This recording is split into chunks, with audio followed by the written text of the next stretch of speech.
Okay, so we were talking about education, how Lenin had scrapped all formal education, qualifications, exams, academic work, and Stalin really reversed that and brought it all back. So we had noticed, though, that it wasn't perfectly equal, and as a result of his approach to education, there was then this class of privileged administrators who had every motive to support him because his education had allowed them to get to where they were.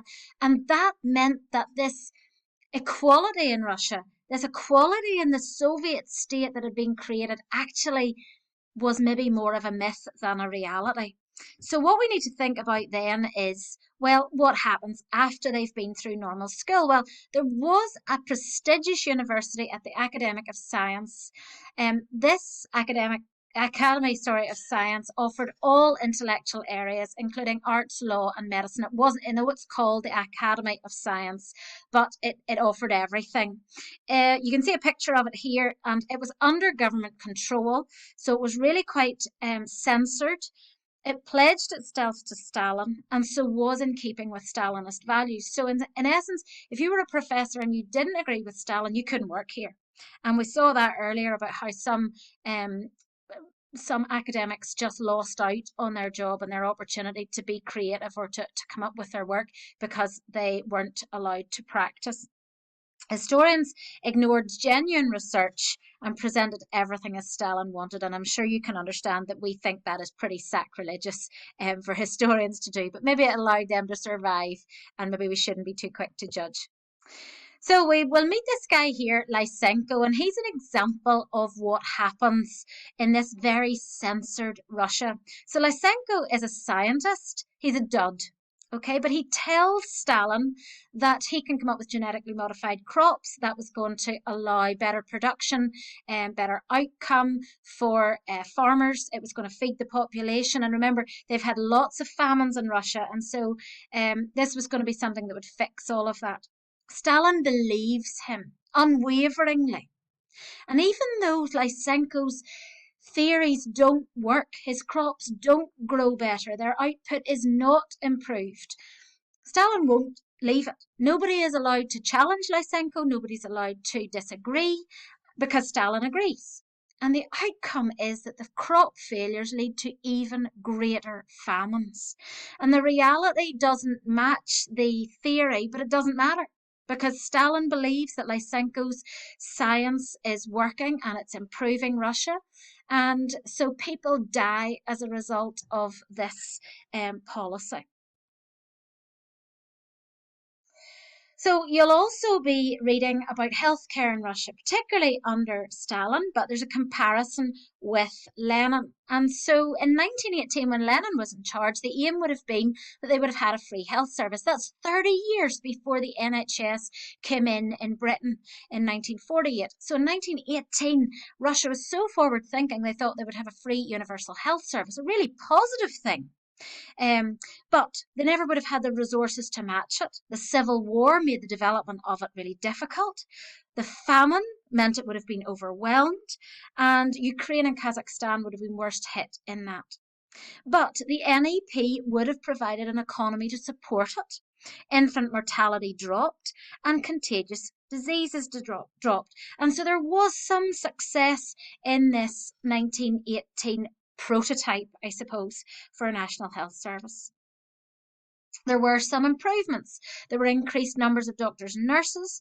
They came up with hospitals or sanatoria for tuberculosis, that's TB. They were given workers' rest and retirement homes, creches for working mothers. Reward holiday centres were set up and used, unlike Prora in Nazi Germany. These ones actually came into being. And there was improved midwifery and gynecology for women's health. And so we see that some things did improve in Soviet Russia.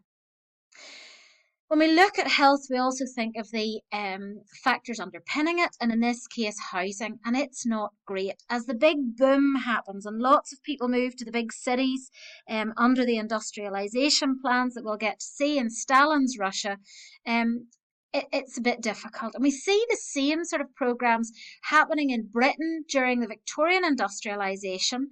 But this is just happening in Russia about 50 or 60 years later. So there's overcrowding, there's slums, there's a hazard to health. You've extended families all living together. You have families sharing toilets with other families, sharing kitchens. The chance to spread disease and infection is huge. And so it's not all perfect. And hopefully you've been keeping up with the notes as we've been moving along. If not, remember you can pause, rewind before we move forward. War then is also going to have a huge impact on health. And by the time we come to the Second World War, the Great Patriotic War, as it's called in Russia, from 1941, we will inevitably see health levels drop. Rationing comes in, there's a poor diet, starvation continues, famines are exacerbated, money is focused on other areas like industrial production for the war. And so all of these good intentions for health pretty much go out of the window. Now, religion then is another factor that is impacted by culture. And as we look at this, we'll see a lot of similarities between how Lenin and Stalin deal with religion. Both of them attack religion as unnecessary. Why would you need a religion when you can worship socialism? Why would you need a religion when you've got a leader like us? Why do you need a religion when there is a cult of personality? And so these are some of the issues that are a problem. And the communist state attacks the Orthodox Church in Russia. We tend to see three main versions of Christianity in the world. We tend to see Protestantism, Catholicism, and Orthodoxy. And so in Russia, they have an Orthodox Church based on the Christian Bible, but just doing it slightly differently. Clerics are arrested, they're sent to exile, and they were purged on the whole, sent to the gulags again. Purged just means removed. You'll maybe have heard of it in a biological setting where people purge the stomach, and it's maybe, they've had their stomach pumped or whatever if they have engaged too much in things that were harmful to them. In this case, the church or the country was purged of the church, and the clerics were forcibly removed into imprisonment, gulags, or even execution if they were persevering in their opposition to the leaders. So essentially, what is Stalin's view of the church? Well, it is that it's unnecessary, but we're going to see that it changes, and the key change will happen after 1941. So bear with me. So churches, whenever the purge happens and religion is seen as unnecessary, the countryside is worst affected, because in the countryside, religion was part of life. It was their only entertainment. It was their only means for socializing. And so whenever it's removed, then revolts occur. Protesters, remember, are branded kulaks because, well, you must be a kulak if you're anti the state, if you're anti the leader.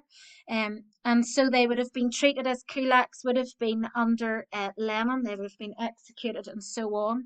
It brings international attention to the situation. The Pope announces a day of prayer.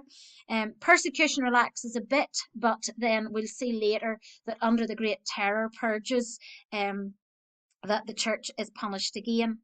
However, this changes, and I mentioned this under the Great Patriotic War.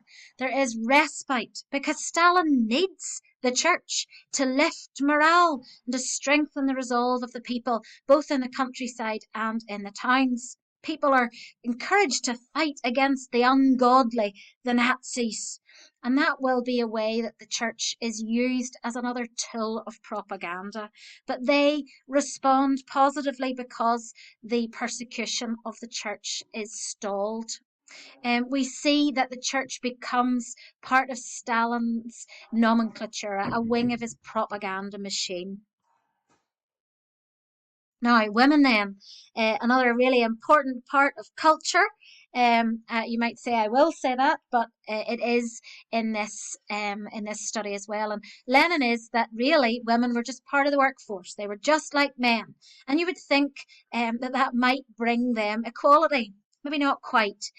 Stalin changes this. He doesn't see women as just part of the workforce. Indeed, he sees them as more like Hitler would have done, as the key to family life. A good communist is a socially responsible one that looks after the children, one that is teaching good moral values. And so he viewed women as homemakers and child raisers.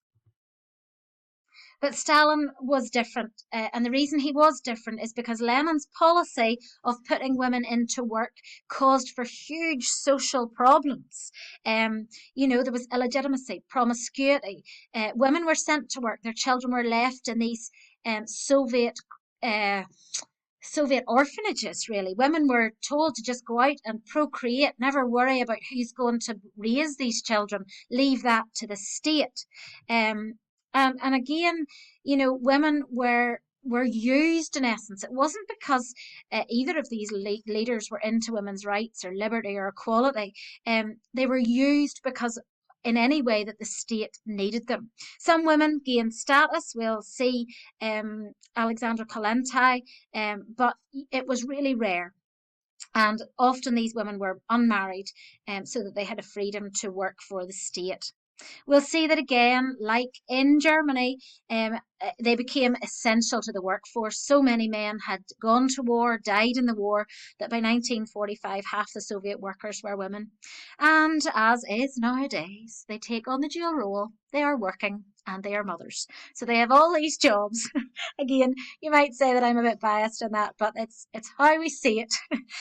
There's 500,000 of them in the army. Pay and conditions are not equal, even though they are doing an equal job, and they are deemed to be key to the Soviet state. So that's maybe something worth noting as an irony in the whole Soviet system. Never mind in the context of the war at this time.